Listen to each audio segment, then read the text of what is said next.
ఎన్ని రోజులు ఇండియా పాకిస్తాన్ హిందూ ముస్లిం అని చెప్తూ మత రాజకీయాలు చేశారు. మతాల మధ్య గొడవలను పెట్టి మత రాజకీయాలు చేశారు. కానీ ఇప్పుడు అంతకంటే ఘోరంగా కులాల మధ్య కులాల మధ్య గొడవలను రేపుతూ కుల రాజకీయం ప్రారంభించారు. యూజీసీలో కొత్త రూల్స్ని యాడ్ చేసి అందులో ఏదో మీకోసమే మీ రక్షణ కోసమే అని చెప్తూ కులాల మధ్య గొడవలను సృష్టించారు. ఇవన్నీ ఎందుకు చేస్తున్నారో తెలుసా?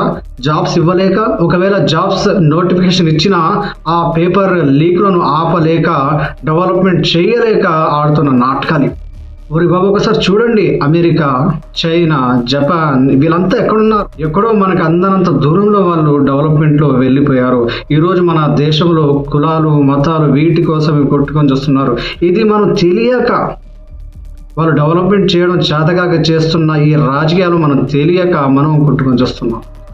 కానీ ఇవన్నీ అసలైన నాయకుడు, నీతిగా నిజాయితీగా పనిచేసే నాయకుడు వచ్చేంత వరకే ఈ నాటకాలు.